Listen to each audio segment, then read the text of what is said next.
Masechet Baba Kama Daf Kuf Gimel Amoud Aleph, on va commencer par Kuf Bet Amoud Bet, les 10 dernières lignes de la page. Tanu Rabanan, Halokeach Sadeh Beshem Havero, En Kofin Oto Limkor, Veim Amarlo Almenat, Kofin Oto Limkor. Cette baraïta, on ne comprend pas de prime abord qu'est-ce qu'elle veut dire. Si on traduit littéralement, qu'est-ce qui est écrit? Halokeach Sadeh Beshem Havero, celui qui a acheté un champ agricole au nom de son haver, en kofin oto limkor, on ne l'oblige pas à vendre. Veim amarlo almenat, mais s'il lui a dit à condition, kofin oto limkor, on l'oblige de vendre ce champ agricole. Qui, quoi, que, qu'est-ce que cela veut dire? A priori, ça ne veut rien dire. D'ailleurs, la Gemara tout de suite s'étonne en disant Maïka Amar. Mais qu'est-ce que veut dire cette baraïta? Et tout de suite, elle nous cite Rav Sheshet qui donne une très belle interprétation. Amar Rav Sheshet, Hachi Ka Amar. Rav Sheshet explique la baraïta ainsi. Halokeach Sadeh Mehabero Beshem Resh Galuta, En Kofin Oto Resh Galuta Limkor. Veim Amarlo Almenat, Kofin et Resh Galuta Limkor. C'est-à-dire,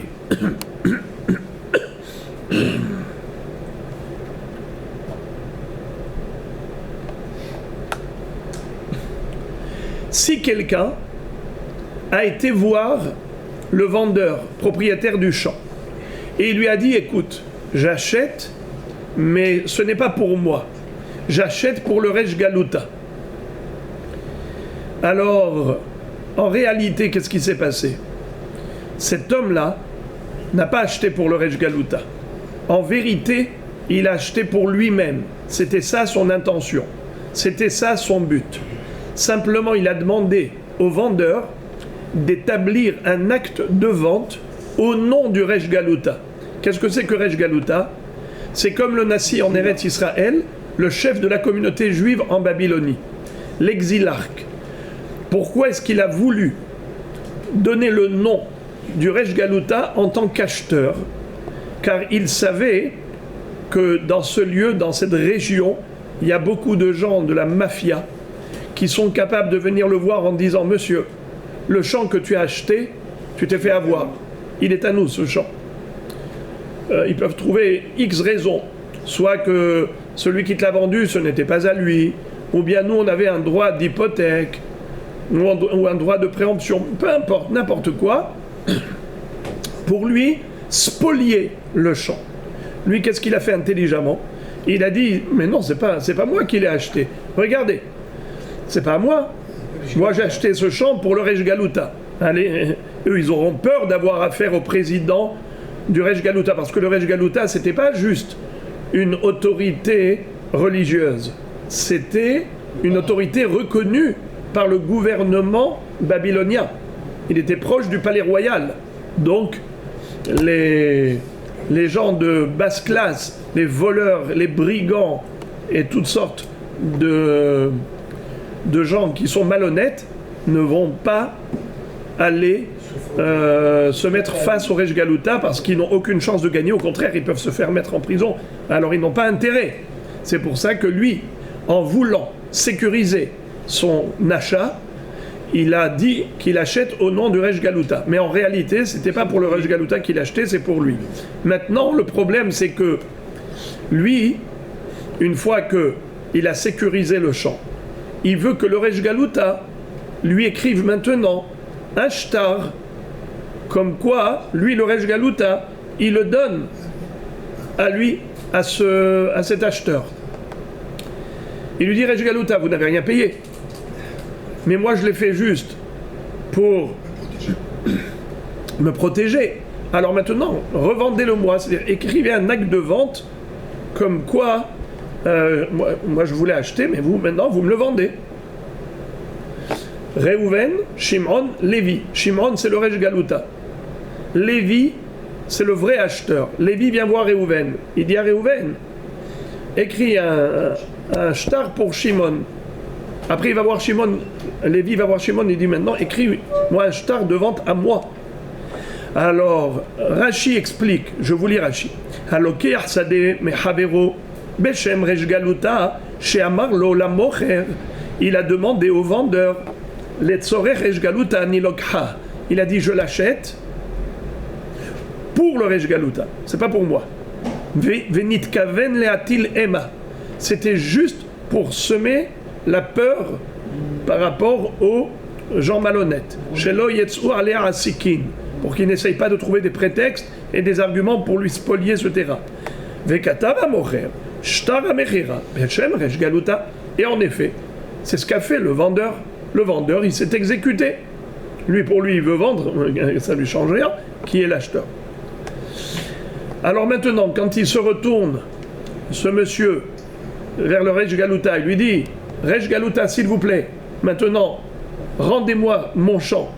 Et vous savez très bien quelle est la vérité. Vous n'avez pas payé pour l'acheter. Alors maintenant, revendez-le-moi.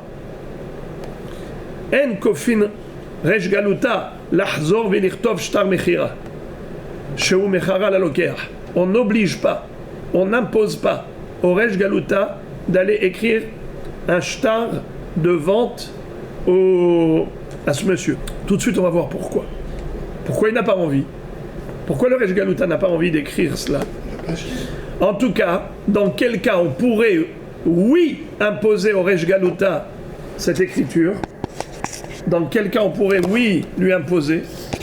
C'est dans la mesure où, au moment de l'achat, il avait dit almenat, à condition que le resh galuta me le revende, m'écrive un shtar. Je répète, veim omerlo, lokeach la mocher. Et si l'acheteur dit au vendeur, almenat shirtovli resh galuta bishmo lishmi, shtar aher, kofin resh galuta limkor. S'il avait posé cette condition au moment de l'achat, alors on impose au chef de la communauté babylonienne, on lui dit, oui, tu dois écrire un shtar de vente à ce monsieur qui est le vrai propriétaire de ce champ, car il a acheté pour lui, pas pour toi.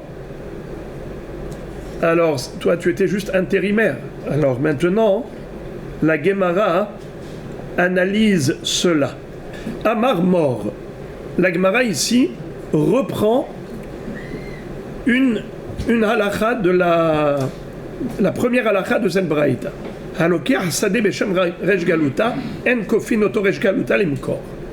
C'est ce qu'on a dit, qu'on ne peut pas imposer au resh galuta de réécrire un second shtar de vente, sauf si c'était la condition posée au moment de l'achat.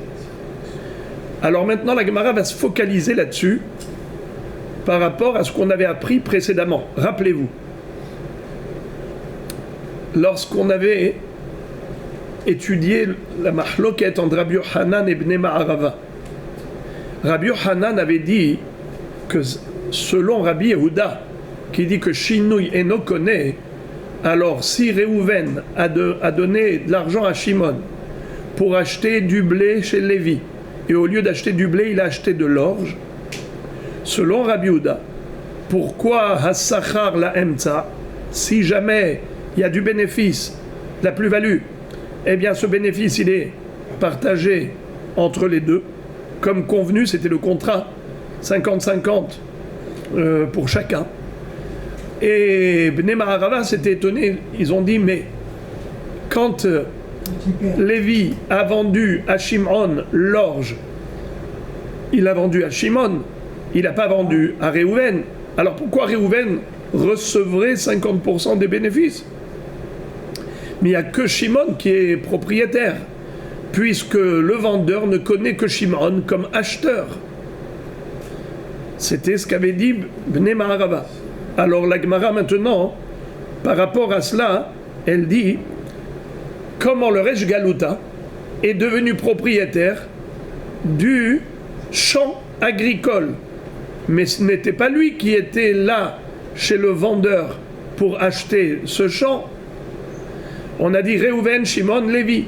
Lévi a acheté le champ de Réhouven pour le resh galuta. Mais Shimon, le resh galuta, n'était pas là.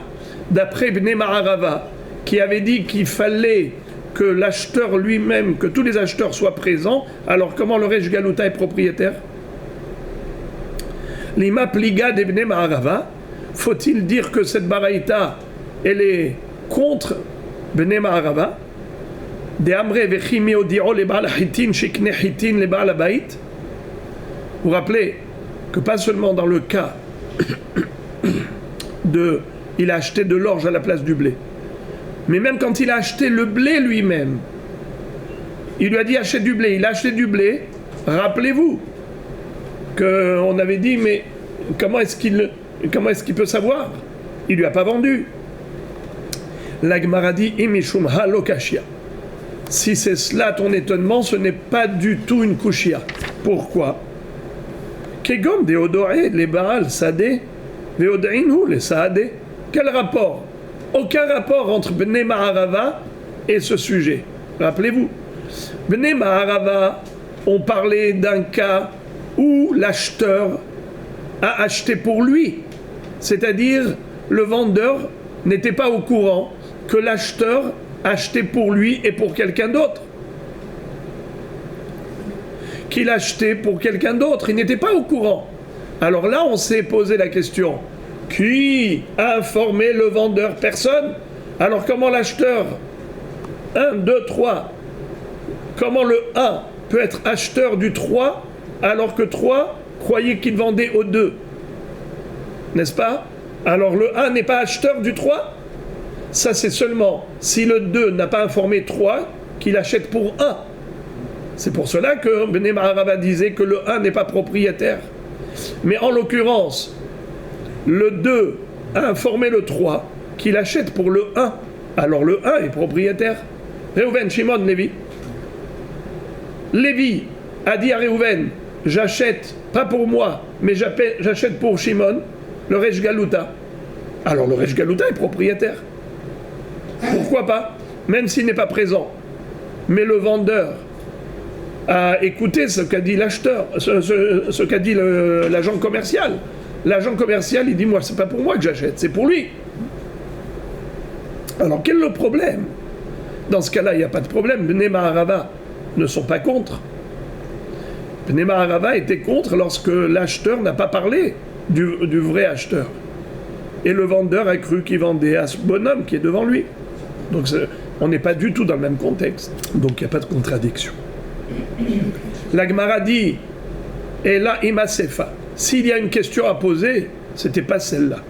La question que j'ai, c'est par rapport à la sefa, la fin de la braïta. Qui est-ce qui s'en souvient? Rappelez-moi les amis. Qu'est-ce qu'elle disait? S'il a dit almenat. La braïta disait, mais si l'acheteur a dit au vendeur, almenat, j'achète pour le Resh Galuta, mais à condition que le Resh Galuta me le revende. Qu'il établisse un acte de revente. Dans ce cas-là, on peut imposer au Resh Galuta, qui est l'acheteur actuel, de devenir le vendeur. Le revendeur. C'est une question. Le vendeur, quel est... Une seconde. Ça, c'est la sefa. La Gemara dit, c'est sur cette sefa que j'ai une question. S'il y a une kushia à poser, c'est par rapport à cette halakha de la sefa. La première halakha, c'est la recha. La deuxième halakha, c'est la sefa. Qu'est-ce qu'elle a dit la recha?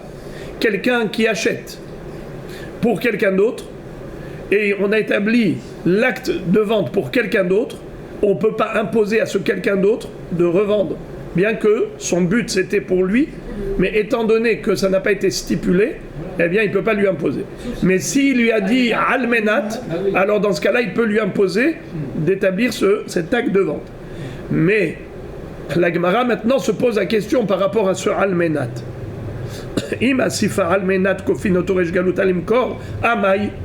Mais pourquoi on peut imposer au Resh Galuta de revendre? Velima Resh Galuta lo yekaraichu ba'ina velo zilutaichu ba'ina, c'est-à-dire vous, messieurs, vous avez fait votre petite cuisine sur mon dos. Ouais. C'est-à-dire le Resh Galuta, pourquoi tu peux lui imposer d'aller maintenant signer, d'établir un acte de vente? Attendez, moi je vous ai rien demandé. Vous êtes en train de m'imposer des choses que je n'ai pas choisies. D'accord, au début, vous aviez voulu montrer que vous me considérez important. Tu as acheté le champ au nom du Resh Galuta parce que tu t'es dit personne n'osera venir avoir affaire au Resh Galuta parce qu'il est proche du gouvernement. Et donc c'est comme ça que tu vas sécuriser ton champ. D'accord, ça me fait du kavod, ça me fait de la gloire. Mais maintenant, tu me fais chuter de haut. Du grand kavod que tu m'as donné, maintenant qu'est-ce que tu me transformes en vendeur de champs. C'est comme ça que dit Rashi. Atem baim la asototi le mocher sadot. Vous m'avez rendu vendeur de champs. Et alors, en quoi c'est une honte? C'est une honte pour un président de la communauté d'être vendeur de champs? Surtout si... Alors, on peut expliquer Rashi ainsi. C'est que quelqu'un qui a tous les moyens de vivre, il ne revend pas ses biens immobiliers. Qui est-ce qui vend ses biens immobiliers?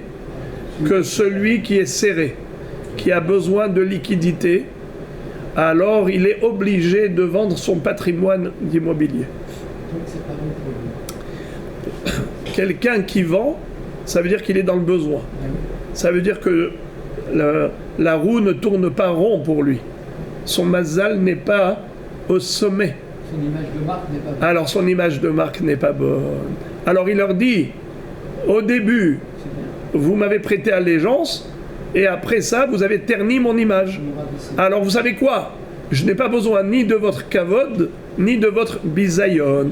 Lo yekaraychu ba'inan, velo zilutaychu ba'inan. Je veux ni le kavod, ni le zilzul. Alors, pourquoi la Baraïta a dit qu'on peut obliger le Resh Galuta à établir un acte de vente? Mais pourquoi on peut l'obliger? Mais il n'est pas obligé de s'exécuter. Il peut leur dire, mais qu'est-ce que vous faites de moi? Un vendeur de champs? Qu'est-ce que les gens vont dire? Qui fait faillite? Et là, Marabaye, c'est à cause de cette kouchia que Abaye va réfuter l'explication qu'avait donnée Rav Shechet, et il va donner une autre interprétation à cette baraïta. Et là, Marabaye Achika Amar. Voilà le sens de la baraïta. Alokeach Sadeh Beshem Havero Resh Galuta. Si quelqu'un a acheté un champ au nom de son ami qui est le Resh Galuta, c'est-à-dire que le Resh Galuta c'est son ami. En kofin et amocher limkor zimna achariti. C'est-à-dire, on n'impose pas au vendeur de refaire un deuxième shtar. C'est-à-dire que ici, il a écrit un shtar au nom du Resh Galuta. Pourquoi? Pour sécuriser son champ. L'acheteur a voulu sécuriser le champ qu'il vient d'acheter. Il a peur des gens qui habitent dans le Far West. C'est la loi de la jungle, la loi du plus fort. Alors il a acheté au nom du Resh Galuta. Alors maintenant, comme lui, il savait que le Resh Galuta c'est son copain, et qui lui permettrait d'utiliser son kavod pour se sécuriser, il n'y a pas de problème. Le Resh Galuta, c'est pas au Resh Galuta qu'il demande d'aller maintenant de lui écrire un acte de vente. Je répète, le Resh Galuta c'est qui? Comment il s'appelle? Shimon. Le vendeur s'appelle Reuven. Le vrai acheteur c'est Lévi. Alors selon l'explication de Rav Shechet, Lévi a acheté pour Shimon le Resh Galuta.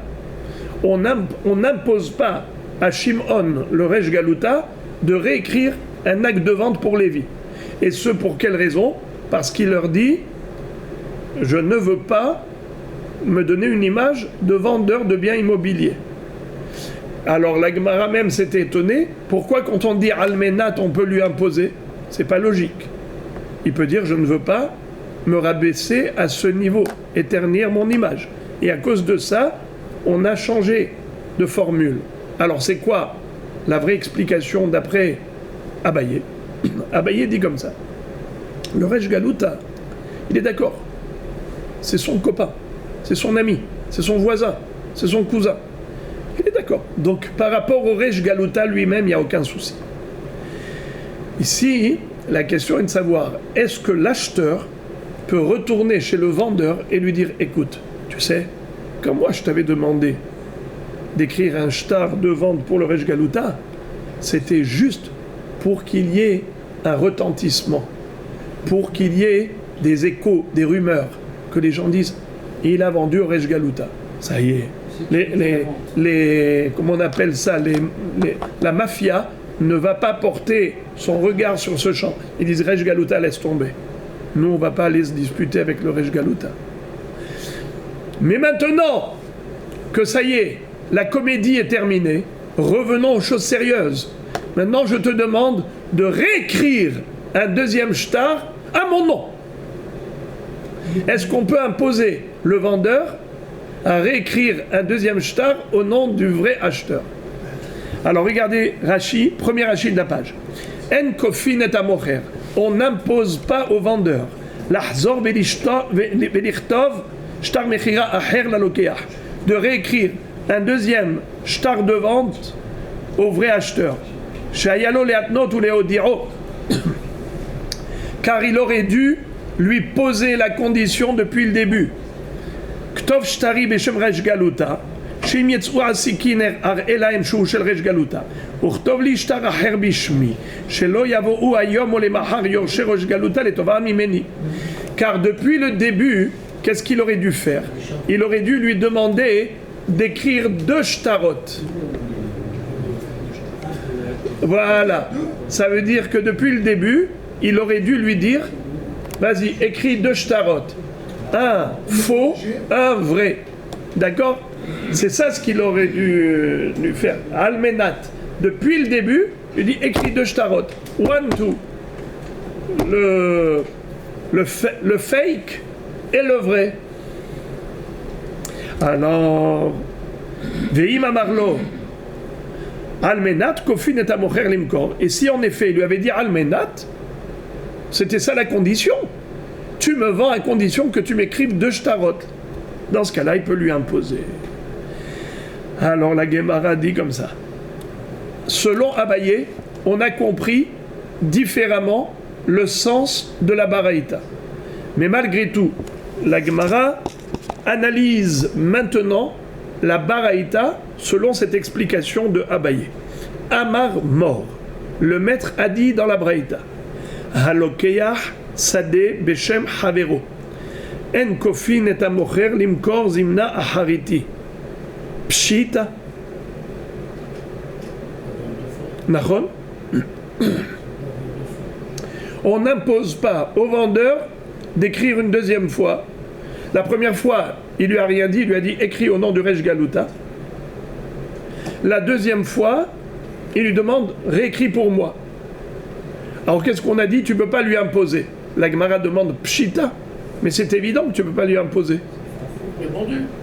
Pour lui, il a vendu. Qu'est-ce que tu veux de lui maintenant? Pshita. Ma ou detema, tu aurais pu croire. Matsi amarle. Il pourrait lui dire éventuellement Mida yada deana le nafshai shakilna upin haya be'alma ou dekebaina vezuze bechadi lo shadina ela data de katavle shtara harina. Il lui dit hé, monsieur le vendeur, ne fais pas le naïf. Tu sais très très bien que ce champ-là, je l'ai acheté pour moi. Et en fait, pourquoi j'ai dit au nom du Resh Galuta? C'était juste pour une pinhaya, une garantie, une sécurisation du patrimoine. Alors j'ai voulu qu'il porte le nom du Resh Galuta pour pas que la mafia essaye de me spolier. Tu le savais très très bien. Nachon, parce que moi je voulais pas donner mon argent pour rien. Qu'est-ce que ça veut dire donner mon argent pour rien? Quelqu'un qui achète un bien qui est vulnérable, un bien qui peut être spolié. Par exemple, je prends un exemple, d'accord? On est dans un endroit où il y a des voleurs qui circulent à tout bout de champ. Vous achetez quelque chose là-bas, d'accord? Vous achetez une Rolex dans la bijoutier qui se trouve dans cette rue où il n'y a que des voyous. Vous savez très bien que quand vous allez sortir de là-bas, 10 mètres après, c'est sûr qu'il se fait voler le bonhomme. Parce que tous les voleurs, ils sont là à guetter qui est-ce qui sort de la bijouterie, et ils le suivent, et après, ils vont le voler. Alors, lui, cet homme-là, ça s'appelle, celui qui rentre dans une bijouterie pareille, ça s'appelle Yahiv Zouzé Bechadi. Il donne son argent pour rien. Il a mis son argent sur des cornes de la gazelle. Tu veux que la gazelle t'apporte l'argent à la maison? Quand elle court dans la forêt, ton argent il se disperse partout. Monsieur, tu as dilapidé ton argent car tu le savais pertinemment que tu le savais pertinemment qu'en effet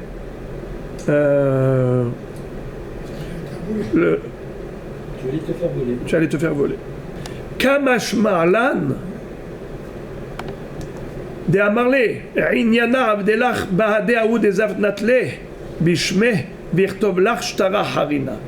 C'est ça le Hidouche. C'est que le vendeur lui dit écoute, les affaires que tu as eues avec ton voisin, avec ton ami, c'est-à-dire tu t'es arrangé avec lui, avec ton ami le Resh Galuta, d'écrire à son nom le Sadé, eh bien va voir le Resh Galuta. Que ce soit lui qui t'écrive un shtar de revente. Moi, je ne suis pas obligé d'écrire un deuxième shtar à ton nom. Hein? C'est mieux. C'est surprenant. Ve'im amarlo almenat kofin et amocher limko.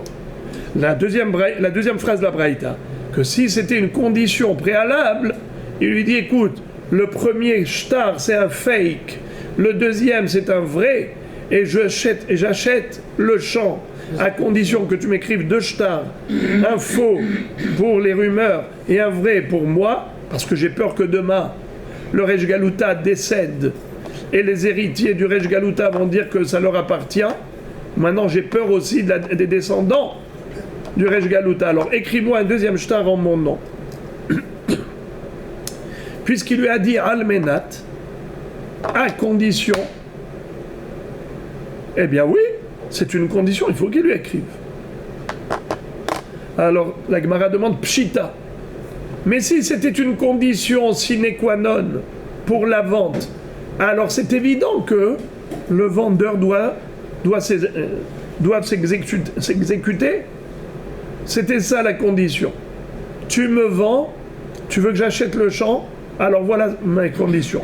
Tu m'écris un premier shtar, tu m'écris un deuxième shtar, c'est mes conditions. Tu veux pas. Tu veux pas, j'achète pas. Alors la Gemara dit, dans ce cas-là, il est obligé. Pshita. Mais c'est évident, si c'est une condition préalable, c'est évident qu'il faut respecter les conditions. C'est quoi le hidouche? La Gemara dit, oui, le hidouche est le suivant. Là, tsericha de amar lehu le saade kamedide hazu de amar lehu le saade kamedide hazu dishtara harina kabaina. Maoud et mamatsi amar le amina shtara meheach de kashakalt bishme ka amart. Kamash malan d'amar le leachid tarche ve'amre lehu le'idim kamach de minach ou de kabaina. En fait, le ridouche ici est le suivant. Si l'acheteur avait dit au vendeur, je te pose une condition, c'est que tu m'écrives deux shtars, un premier faux, un second vrai, alors dans ce cas-là, c'est sûr qu'il doit s'exécuter. Il doit s'exécuter, c'est normal, c'est la condition. Le hidouche, il est plus grand encore. C'est qu'il doit lui écrire un deuxième shtar, même si ce n'était pas une condition posée directement au vendeur. Comment ? Il y avait ici les deux témoins qui étaient censés signer l'acte de vente. Et au moment où ils ont établi le premier et que les témoins ont été en train de signer, juste avant qu'ils signent, l'acheteur dit, vous le savez, que je vais exiger un deuxième shtar de vente. Un deuxième shtar pour ce champ. Alors maintenant, il lui dit, allez, écris-moi le deuxième. L'autre lui dit, moi je t'écris un deuxième shtar? Pourquoi? Il lui a dit, mais alors ne fais pas le naïf là. Qu'est-ce que tu fais le bête là? Tu m'as bien entendu. Il y a 2 secondes, j'ai dit au témoin avant qu'il signe, Hazou, regardez, j'exige un deuxième shtar. Alors il lui dit, bien sûr que j'ai entendu, je suis pas sourd. Mais moi j'ai cru que le deuxième shtar en question, c'est que tu vas exiger ça de ton ami. Le Rej Galuta, c'est ton voisin, c'est ton cousin, c'est ton ami. Moi j'ai cru que c'est à lui que tu as demandé un deuxième shtar. Moi je te fais le shtar au nom du Rej Galuta, et toi tu demandes au Rej Galuta de faire un shtar. C'est ce que j'ai compris. Tu m'as pas dit que tu voulais que moi je t'écrive les 2 shtars. Eh bien c'est ça le hidouche. Bien qu'il ne lui ait pas demandé à lui personnellement d'écrire les 2 shtars. Simplement il a dit au Edim, je voudrais un deuxième shtar. Et l'autre maintenant dit, mais moi je ne pensais pas que c'était de ma part à moi. Il ne peut pas s'échapper. Il doit lui écrire un deuxième shtar. Étant donné qu'il a entendu de ses propres oreilles, qu'il a dit au Edim, je voudrais un deuxième shtar en mon nom, il ne faut pas qu'il dise, je croyais que ce deuxième shtar, c'est le Rej Galuta qui va te l'écrire. C'est toi qui vas l'écrire. Et il doit accepter cela. C'est ça le chidouche. Car s'il lui avait dit depuis le début, Almenat chez Ata, à condition que toi, tu m'écrives un deuxième shtar, c'est évident, il n'y a pas de chidouche. Mais là, la Braïta veut te dire que même s'il lui a pas dit Almenat chez Ata, il a dit juste, il a dit juste devant les témoins, eh bien, malgré tout, bien qu'il lui a pas dit Ata, il faut qu'il lui écrive. Et maintenant, la Gemara va conclure le sujet avec une histoire. Rav Kahana Yahiv Zouzé à Kitna. Un jour, Rav Kahana a été acheté du lin. Kitna, c'est du lin. Ce sont les mêmes lettres que coton, mais c'est pas du coton, c'est du kitna, c'est du pishtan en araméen. Rav Kahana, quand il a payé aux vendeurs de lin, eux, ils étaient censés le livrer immédiatement, mais ils n'ont pas livré. Qu'est-ce qui s'est passé? Ce lin a pris de la valeur. Comme ils n'ont pas livré immédiatement Rav Kahana, on va dire 2 semaines après, ce lin qui était chez eux a augmenté de valeur. Ils ont pris l'initiative de revendre le lin qu'ils avaient déjà vendu à Rav Kahana. Ils ont dit, on va lui rendre service. Quand il a acheté, il a payé par exemple 1000 shekels. Maintenant, il y a eu une plus-value, une augmentation. Aujourd'hui, ça coûte 1500 shekels. On va lui rendre service. Ils ont revendu ce lin à 1500 shekels, avec l'intention de donner les 1500 shekels à qui? À Rav Kahana. Je répète, Rav Kahana Yahiv Zouza Kitna, il a payé le pishtan, les sof, Aikar, Kitna, et après, comment on appelle ça, le pishtan a augmenté. Zavne Marbate de Kitna, le propriétaire du pishtan, l'a revendu à d'autres plus chers. Et il est venu pour donner l'argent à Rav Kahana. Rav Kahana a dit, attends, est-ce que je peux prendre cet argent? Je vais demander à mon Rav. C'est qui le Rav de Rav Kahana? Il s'appelait Rav. Atalekame de Rav. Amarle May Avid, Izil Ishkol Zuzai. Est-ce que je peux prendre cet argent? Quel est le sens de la question? Alors, on va voir tout de suite que le sens de la question, c'est par rapport à Ribit. Vous savez très bien qu'on n'a pas le droit, selon la Torah, de prêter avec intérêt. Je te donne 1000 shekels, tu me rembourses 1500. C'est assourd. Alors il dit, voilà, moi j'ai payé 1000 shekels, et maintenant ils veulent me donner 1500 shekels. Est-ce que c'est pas du ribit? Donc il a posé la question à Rav, à Marley. Et si, Kikazavne, quand ils ont vendu, Amré, ils ont dit, Haïkitna de Kahanahu. Ce pishtan, cela, il appartient à Kahana. C'est Rav Kahana, mais seulement pourquoi est-ce qu'ici il dit Kahana? C'est le maître de Rav Kahana qui parle. Donc le maître, il n'appelle pas son élève Rav Kahana. il appelle Kahana. Alors, Zil Shekol, dans ce cas-là, tu peux y aller prendre cet argent, il n'y a aucun problème de ribit. Veilo, Lotishkol. S'ils n'ont pas précisé que cela t'appartient, alors dans ce cas-là, tu n'as pas le droit de prendre ce bénéfice. Cette plus-value, c'est du ribit. La Gemara demande Keman, comme qui Rav pense. Quand il est en train de dire à Rav Kahana que si les vendeurs du Pishtan avaient vendu en son nom, alors tout va bien. Il n'y a pas de problème de ribit. Mais si ils n'ont pas vendu en son nom, alors dans ce cas-là, il y a un problème de ribit. Keman, pour dire une chose pareille, c'est que a priori, Rav pense comme Bene Maharava. Qu'est-ce qu'ils ont dit Bene Maharava? On a déjà vu ça plusieurs fois. De Amre, Miodiro le Baal Hitin, Sheyakne Hitin le Baal Maot. Vous vous rappelez? Reuven, Shimon, Lévi. Reuven a donné de l'argent à Shimon pour acheter du blé. Et Shimon est parti chez Lévi. Mais Shimon n'a pas dit qu'il achetait le blé pour Reuven. Il a donné l'argent à Lévi, il a acheté le blé. Lévi pensait vendre à qui? À Shimon. Bnei Maharava considère que Reuven, propriétaire de l'argent, n'est pas propriétaire du blé. Car le vendeur n'a pas vendu à Reuven. Lévi, le vendeur, il a vendu à Shimon, pas à Reuven. Sauf si Shimon avait dit « je vends pour Reuven ». S'il a informé, alors il a informé. Mais s'il n'a pas informé, non. A priori, là aussi, Rav est en train de dire à Rav Kahana, est-ce qu'il y a ribit ou pas ribit? Ça dépend d'une chose. Si au moment où ils ont vendu le lin, ton lin, si au moment où ils ont vendu ton lin, ils ont dit ça appartient à Rav Kahana. Donc les acheteurs ont acheté le lin de Rav Kahana. Alors ils ont acheté le lin de Rav Kahana. Rav Kahana était propriétaire du lin. Et il a fait une plus-value, un bénéfice, parce qu'il y a eu augmentation de valeur. Quel est le problème? Où est le ribit? Je suis propriétaire d'un bien qui a augmenté de valeur et on l'a revendu en mon nom. Tout va bien, il n'y a pas de ribit. Par contre, quand est-ce qu'il pourrait y avoir ribit? Écoutez bien, c'est très beau, c'est très fort. C'est dans la mesure où les vendeurs n'ont pas vendu au nom de Rav Kahana.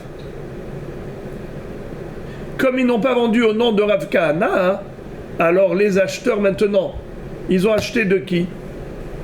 Des vendeurs intermédiaires, de l'agent commercial. Ça fait que, en fait, ils n'ont pas acheté de Rav Kahana. Rav Kahana avait donné de l'argent combien? 1000 shekels. Il reçoit maintenant 1500 shekels. C'est du ribit. Car les acheteurs du lin n'ont pas acheté de Rav Kahana. Ils ont acheté des vendeurs. C'est qui pour eux les vendeurs? C'est l'agent commercial. La Gemara dit Ma'apitom, c'est pas comparable du tout. Atou miyaïv Rav Kahana arba veshakil t'amené. Est-ce que Rav Kahana a prêté 4 et il a encaissé 8? Est-ce qu'il a donné 1000 shekels et il a encaissé 1500 shekels? Pas du tout. Kitna mimele ou de aikar migzal gazloa. Utnan kola gazlani meshalmim keshaat agzela. Qu'est-ce que ça veut dire? Lui, il avait acheté le Pishtan. Ce Pishtan lui appartient à Rav Kahana. Il est déposé chez le vendeur. Mais à qui il appartient? À lui, à Rav Kahana. Le chômeur, le vendeur, c'est un chômeur. Il a vendu. Est-ce qu'il avait le droit de le vendre? Non. Comment ça s'appelle quelqu'un qui vend? Ça s'appelle un voleur. Bravo. Puisque c'est un voleur, on a un din. Le voleur, il doit vendre au prix que ça coûtait au moment du vol. Donc lorsqu'il a vendu, il a volé. Combien ça coûtait à ce moment-là? 1500 shekels. Alors le voleur doit à Rav Kahana 1500 shekels. Où est le ribit? C'est le classe. C'est pour cela que la Gemara dit on n'est pas d'accord d'accepter pour l'instant cette histoire de ribit. On ne voit pas où est le ribit. Alors la Gemara donne l'explication. Pourquoi Rav a dit qu'il y a du ribit? Amre, Hatam, Amana, Havai, Felo, Mashre, Rav Kahana, Lekitna. En fait, ici, on ne parle pas du cas où, au moment où Rav Kahana a payé pour le lin, il a acheté le lin en le prenant dans la main. Non, on ne parle pas de ça. On parle d'un cas où le vendeur n'avait pas encore le lin. Donc, qu'est-ce qu'a fait Rav Kahana? Il a payé en avance. Il a donné de l'argent pour acheter du lin, mais c'était juste une commande pour un produit qui n'existe pas encore. Le vendeur n'avait pas encore le lin, il doit le faire fabriquer. Mais il a déjà encaissé l'argent de Rav Kahana pour ce lin qui va lui livrer un jour. Combien coûtait le lin au moment où Rav Kahana a payé? Allez, on va donner par exemple, on va parler en mètres. D'accord? 10 mètres de lin coûtait 1000 shekels. D'accord? 1000 shekels, 10 mètres de lin. Maintenant, après, quand le lin est arrivé, il avait pris de la valeur, 1500 shekels. Qu'est-ce qu'a fait le vendeur? Au lieu de livrer Rav Kahana, de lui donner le lin qui lui revenait de droit, il a revendu à quelqu'un d'autre. Rav Kahana lui a rien demandé. Mais il s'est dit, je vais rendre service à Rav Kahana. Il a vendu à quelqu'un d'autre. La question est de savoir, est-ce que Rav Kahana était propriétaire du lin à ce moment-là? Oui, virtuellement oui. Virtuellement oui. Il avait payé. Il a payé, il est propriétaire virtuel. Selon une avance sur le monde. C'est lui. C'est pas ça. Rav Kahana n'est pas propriétaire du lin. Pourquoi? Parce qu'on a déjà dit que Marot lokonot. Avec de l'argent, on ne peut pas acheter un produit. Il faut faire Meshicha. Il faut faire Agbaha. Surtout que là, Bichlal, non seulement qu'il n'avait pas fait Meshicha, c'est qu'il n'y en avait même pas. Chez le vendeur, il n'y avait même pas encore ce produit. Donc maintenant, Vadaï que Rav Kahana n'est pas propriétaire du lin. Mais le vendeur, lui, dans sa tête, Rav Kahana est déjà propriétaire du lin. Pourquoi? Parce que quand il a reçu, lui, le vendeur, il a reçu le lin, il a dit voilà, ça c'est le lin de Rav Kahana. Donc il a mis de côté. Quand quelqu'un d'autre est venu dit dis-moi, t'as pas du lin? Il a dit j'en ai. Mais il appartient à Rav Kahana. Il est déjà prévu, il est déjà réservé à Rav Kahana. Il dit moi j'en ai besoin urgemment. Il a payé le prix d'aujourd'hui, 1500 shekels. Le vendeur s'est dit je vais rendre service à Rav Kahana. C'est pas un voleur. Le vendeur n'est pas un voleur dans ce cas. Pourquoi? Car Rav Kahana n'est pas encore propriétaire de ce lin. Dans le cas précédent, où le lin était là au moment où Rav Kahana a donné l'argent, Rav Kahana a soulevé le lin, donc ce lin appartient à Rav Kahana. Si le vendeur le vend à son insu, c'est un voleur. Évidemment, il devra payer le prix actuel, c'est-à-dire 1500 shekels, il n'y a aucun problème de ribit. Mais là, c'est pas de cela qu'il s'agit. Là, au moment où Rav Kahana a donné l'argent, les 1000 shekels, pour commander du lin, le lin coûtait 1000 shekels, et maintenant le même lin, plus tard au moment où il est arrivé, il coûte 1500. Le vendeur qui avait déjà vendu à Rav Kahana cette quantité, il devait lui livrer cette quantité. Eh bien le vendeur maintenant il a cru rendre service à Rav Kahana. Et il a fait un business au profit de Rav Kahana. Maintenant Rav Kahana arrive, il lui dit voilà, au lieu de te donner du lin, je te donne 1500 shekels. Là Rav lui dit ça ressemble à ribit. Pourquoi? Parce que quand tu as donné de l'argent, tu n'avais pas de lin. Tu as donné de l'argent, c'est de l'argent. Tu as prêté, c'est comme si tu as prêté 1000 shekels, tu as reçu 1500 shekels. Ça ressemble à du ribit pur et dur. Et pourquoi c'est pas vraiment du ribit? Parce que c'était pas en tant que prêt. Bien sûr, c'est un achat. C'est un achat. Donc c'était pas en tant que prêt. Mais ça ressemble. Ça s'appelle en hébreu Ribit Miderabanan. Il y a Ribit Minatora quand c'est un prêt. Il y a Ribit Miderabanan quand ça ressemble à Ribit. En l'occurrence, c'était pas en tant que prêt, c'était en tant qu'achat. Mais malgré tout, puisque ça ressemble, puisqu'il n'a rien acheté, il a donné de l'argent pour quelque chose qui n'existe pas encore. Donc, il n'y avait pas eu de Meshicha. Alors ça ressemble. Les Rav, les Tarmé. Et comme Rav lui-même a enseigné de par ailleurs, Osim Amana Beperot, Avalo Amana Bedamim. C'est-à-dire, Rav nous dit, on peut donner de l'argent en tant qu'acompte, un acompte. Je donne maintenant pour 1000 shekels pour acheter du lin. Ce lin, aujourd'hui, il coûte 1000 shekels pour 10 mètres. Mais plus tard, 10 mètres, ça coûte 1500 shekels. Est-ce que le vendeur a le droit de donner à l'acheteur du lin qui coûte 1500 shekels? Alors que l'acheteur, au moment où il a donné les 1000 shekels, il avait donné que 1000 shekels. Et maintenant, qu'est-ce qu'il reçoit? Un produit qui coûte 1500 shekels. Ça aussi, tu peux dire que ça ressemble à du ribit. Permis ou interdit? Permis. Osim amana beperot. Ça veut dire que le vendeur, qu'est-ce qu'il lui donne? Il lui donne pas de l'argent. Il lui donne du lin. Alors là, c'est comme un achat. On voit pas ici le ribit. J'ai payé 1000 shekels, c'était le prix qui coûtait à ce moment-là. Et il a livré plus tard, bien que maintenant ça a pris de la valeur, c'est pas un sourd. Mais dans quel cas ça ressemble à du ribit? Quand c'est de l'argent contre de l'argent. Il a versé un acompte, plutôt, il a payé en avance une commande. Il a donné 1000 shekels pour 10 mètres de lin. Et voilà que plus tard, 10 mètres de lin, ça coûte 1500 shekels. Qu'est-ce qu'il a fait le vendeur? Il a revendu à quelqu'un d'autre. Et il a gagné 1500 shekels et il vient maintenant lui donner à Rav Kana. Il dit voilà, tu as fait une plus-value. Assour. Rav dit Assour miderabanan. Parce que ça ressemble à du ribit. Il lui a donné 1000 shekels, il a reçu 1500 shekels.